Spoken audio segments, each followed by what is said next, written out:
Hi friends, welcome back to our channel. Friends, ಶರೀರದಲ್ಲಿ ಉಷ್ಣತೆ ಹೆಚ್ಚಾದಾಗ ಎಷ್ಟೋ ಸಮಸ್ಯೆಗಳನ್ನು ಎದುರಿಸಬೇಕಾಗತ್ತೆ. ಇನ್ನು ಬೇಸಿಗೆ ಕಾಲದಲ್ಲಂತೂ ಈ ಸಮಸ್ಯೆ ತುಂಬಾನೇ ಹೆಚ್ಚಾಗಿರುತ್ತೆ. ಆದ್ರೆ ಶರೀರದಲ್ಲಿ ಉಷ್ಣತೆ ಹೆಚ್ಚಾಗುವುದಕ್ಕೆ ಮುಖ್ಯ ಕಾರಣಗಳೇನೆಂದ್ರೆ ಮಸಾಲೆ ಪದಾರ್ಥಗಳನ್ನು ಹೆಚ್ಚಾಗಿ ನಮ್ಮ ದಿನನಿತ್ಯದ ಆಹಾರದಲ್ಲಿ ಸೇವಿಸೋದ್ರಿಂದ, ನೀರನ್ನು ಹೆಚ್ಚಾಗಿ ಕುಡಿಯದೇ ಇರುವುದರಿಂದ, ಹೆಚ್ಚಿನ ಹೊತ್ತಿನಲ್ಲಿ ಕುರ್ಚಿಯಲ್ಲಿ ಕುತ್ಕೊಂಡು ಕೆಲಸ ಮಾಡೋದ್ರಿಂದ ಈ ಉಷ್ಣತೆ ಅನ್ನೋದು ಹೆಚ್ಚಾಗತ್ತೆ. ಈ ಉಷ್ಣತೆ ಹೆಚ್ಚಾಗ್ತಾ ಆಗ್ತಾ ಬರುವ ಸಮಸ್ಯೆಗಳು ಒಂದಲ್ಲ ಎರಡಲ್ಲ. ಇದರಿಂದ ಮುಖದಲ್ಲಿ ಹೆಚ್ಚಾಗಿ ಮೊಡವೆಗಳು, ಹಾಗೆ ಅಲ್ಸರ್ಸ್ ಅಂದರೆ ಬಾಯಿ ಹುಣ್ಣಾಗೋದು, ಈ ರೀತಿಯಾದಂಥ ಸಮಸ್ಯೆಗಳನ್ನ ತುಂಬಾ ಎದುರಿಸ್ಬೇಕಾಗತ್ತೆ. ಮೂತ್ರ ವಿಸರ್ಜನೆಯ ಸಮಯದಲ್ಲಿ ಹೆಚ್ಚಾಗಿ ನೋವು ಕಂಡುಬರುವುದು, ಹುರಿಯಾಗುವಂಥ ಸಮಸ್ಯೆಗಳು ಕಂಡುಬರುತ್ತೆ. ಆದರೆ ಈ ವಿಡಿಯೋದಲ್ಲಿ ನಾವು ನಮ್ಮ ಶರೀರದಲ್ಲಿರ್ತಕ್ಕಂಥ ಹೆಚ್ಚಾದ ಉಷ್ಣತೆಯನ್ನು ಯಾವ ರೀತಿಯಾಗಿ ಕಡಿಮೆ ಮಾಡ್ಕೋಬೇಕು ಅನ್ನೋದನ್ನ ನೋಡ್ಕೊಳ್ಳೋಣ. ನಮ್ಮ ಮನೆಯಲ್ಲಿ ಸಿಗುವಂಥ ಕೆಲವೊಂದು ಪದಾರ್ಥಗಳನ್ನು ಬಳಸಿದ್ರೆ ಸಾಕು, ನಾವು ಯಾವುದೇ ರೀತಿಯಾದಂಥ ಮೆಡಿಸಿನ್ಸ್ಗಳನ್ನು ತಗೊಳ್ಳೋವಂಥ ಅವಶ್ಯಕತೆನೇ ಇರೋದಿಲ್ಲ.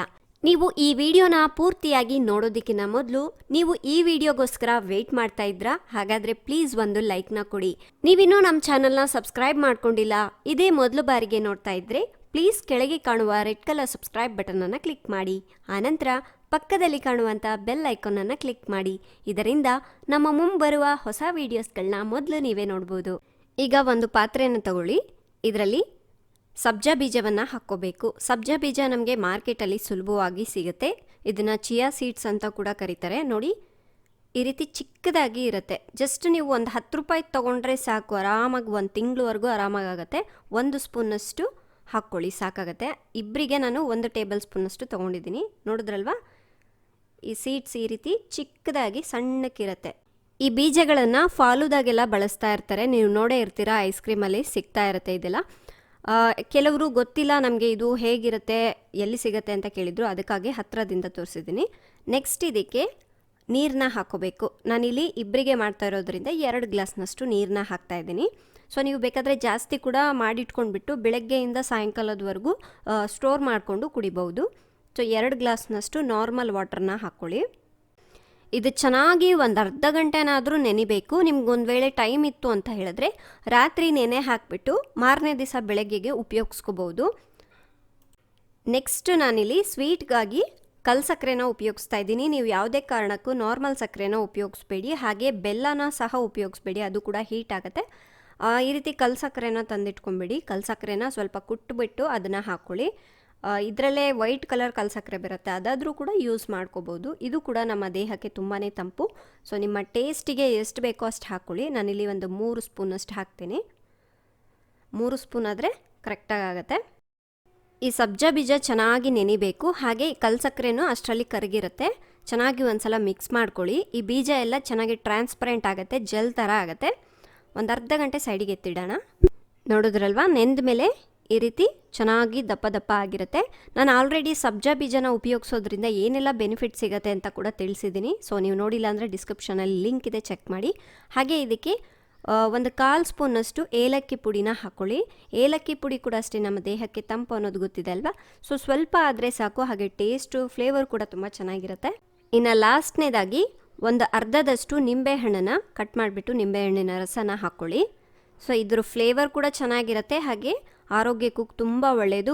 ಬರೀ ನೀವು ಲೆಮನ್ ಜ್ಯೂಸ್ ಒಂದೇ ಮಾಡ್ಕೊಳ್ಳೋದಕ್ಕಿಂತ ಈ ರೀತಿ ಡಿಫ್ರೆಂಟಾಗಿ ಮಾಡ್ಕೊಳ್ಳಿ, ಟೇಸ್ಟು ಚೆನ್ನಾಗಿರುತ್ತೆ, ಆರೋಗ್ಯಕ್ಕೂ ಕೂಡ ಒಳ್ಳೆಯದು. ಸೊ ಈ ಸಬ್ಜಾ ಬೀಜಗಳು ತಿನ್ನೋದ್ರಿಂದ ವೆಯ್ಟ್ ಲಾಸ್ ಕೂಡ ಆಗುತ್ತೆ ಅಂತ ಹೇಳಿದ್ನಲ್ವಾ. ಫ್ರೆಂಡ್ಸ್, ನಾವು ಇದಕ್ಕೆ ಕಾಮ್ ಕಸ್ತೂರಿ ಬೀಜವನ್ನು ಉಪಯೋಗಿಸಿದ್ದೀವಿ. ಆಯುರ್ವೇದದಲ್ಲಿ ಅತ್ಯಂತ ಔಷಧಿ ಗುಣವನ್ನು ಹೊಂದಿರುವ ಬೀಜ ಎಂದು ಹೆಸರುವಾಸಿಯಾಗಿದೆ. ಇದನ್ನು ತುಳಸಿ ಬೀಜ ಎಂದು ಸಹ ಕರೀತಾರೆ. ಇದರಲ್ಲಿ ಹೆಚ್ಚಾದಂಥ ವಿಟಮಿನ್ ಎ ಒಳಗೊಂಡಿರುವುದರಿಂದ ಈ ಬೀಜದಲ್ಲಿ ಕಬ್ಬಿಣಾಂಶ, ಪೊಟ್ಯಾಷಿಯಂ, ಮೆಗ್ನೀಷಿಯಂ ತುಂಬ ಹೆಚ್ಚಾಗಿ ಇರುತ್ತೆ. ಅದಕ್ಕಾಗಿ ಶರೀರದಲ್ಲಿ ಉಷ್ಣತೆ ಜಾಸ್ತಿ ಇರುವವರು ಈ ಸಬ್ಜಾ ಬೀಜವನ್ನು ದಿನಾಲೂ ಪಾನೀಯ ರೀತಿಯಾಗಿ ತಯಾರಿಸಿಕೊಂಡು ಕುಡಿದರೆ ತುಂಬಾನೇ ಒಳ್ಳೆಯದು ನಮ್ಮ ಆರೋಗ್ಯಕ್ಕೆ.